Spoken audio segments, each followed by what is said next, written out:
রাজশাহীর দুর্গাপুর উপজেলার দাউদকান্দি সরকারি কলেজে অধ্যক্ষ ও নারী শিক্ষককে মারধর ও কার্যালয় ভাঙচুর করা হয়েছে। হামলাকারীরা নারী শিক্ষককে মারধর করে চুল ধরে বাইরে টেনে নিয়ে যায়। বৃহস্পতিবার কলেজের স্নাতক ডিগ্রি পরীক্ষার সময় 144 ধারা ভঙ্গ করে হামলাকারীরা কলেজ প্রাঙ্গণে ঢুকে এই ঘটনা ঘটিয়েছে। অভিযোগ উঠেছে স্থানীয় বিএনপির নেতাকর্মীরা এই হামলার সঙ্গে জড়িত। কলেজের নারী শিক্ষক আলিয়া খাতুনকে স্যান্ডেল দিয়ে পেটানোর ভিডিও সামাজিক যোগাযোগ মাধ্যম ফেসবুকে ছড়িয়ে পড়েছে। সমালোচনার মুখে বিএনপির এক নেতাকে বহিষ্কার করা হয়েছে। চাঁদাবাজিকে কেন্দ্র করে এই ঘটনার সূত্রপাত। ভুক্তভোগী শিক্ষক ও স্থানীয় সূত্রে জানা গেছে, আওয়ামী লীগ সরকারের পতনের পর থেকেই স্থানীয় একটি চক্র এই কলেজ থেকে নিয়মিত মোটা অঙ্কের চাঁদা দাবি করে আসছিল। বর্তমান অধ্যক্ষ আব্দুর রাজ্জাক চাঁদা দিতে অস্বীকৃতি জানানোয় একটি চক্র তার উপর ক্ষুব্ধ ছিল।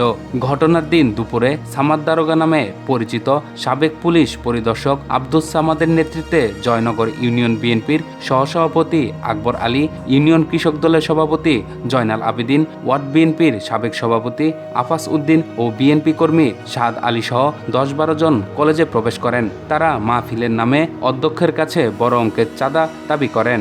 অধ্যক্ষ টাকা দিতে অপারগতা প্রকাশ করলে তারা অশালীন ভাষায় কথা বলতে শুরু করেন। ভুক্তভোগী শিক্ষক আলেয়া খাতুন হীরা জানান, অধ্যক্ষ এই খাতে কলেজ থেকে টাকা দিতে পারবে না জানালে তারা বলেন, টাকা দিতে পারবি না তো চেয়ারে কেন। নারী শিক্ষককে লাঞ্ছনা ও শারীরিক নির্যাতন। কলেজের শিক্ষক আলেয়া খাতুন হীরা জানান, বিএনপির কর্মীরা অধ্যক্ষর চেয়ারে নিয়ে কটূক্তি করলে তিনি প্রতিবাদ জানান। এ সময় বিএনপি কর্মী শাহাদ আলী ওই নারী শিক্ষককে উদ্দেশ্য করে অত্যন্ত আপত্তিকর ও কুরুচিপূর্ণ মন্তব্য করেন। রাগের মাথায় শিক্ষক আলেয়া শাহাদকে একটি চড় মারলে শাহাদ পা থেকে স্যান্ডেল খুলে তাকে সবার সামনে পেটাতে শুরু করেন। শিক্ষকরা জানান, হামলাকারীরা আলেয়া খাতুনকে মারধর করে চুল ধরে টেনে হিঁচড়ে কক্ষের বাইরে নিয়ে যায়।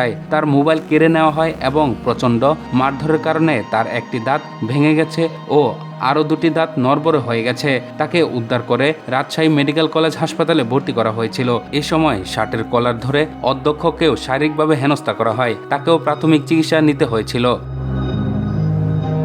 অভিযুক্তের স্বীকারোক্তি ও বিএনপির ব্যবস্থা। নারী শিক্ষককে স্যান্ডেল পেটা করার কথা স্বীকার করেছেন মাছ ব্যবসায়ী ও বিএনপি কর্মী শাহাদ আলী। তিনি বলেন, আমি কলেজের একটি পুকুর লিজ নিয়ে চাষ করি।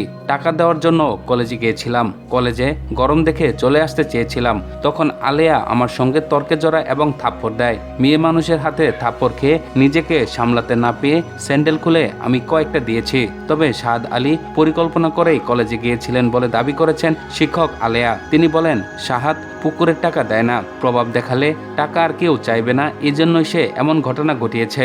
সবাই পরিকল্পনা করেই একসঙ্গে কলেজে এসেছিল। একটু সুস্থ হলে আমি মামলা করব প্রস্তুতি নিচ্ছি।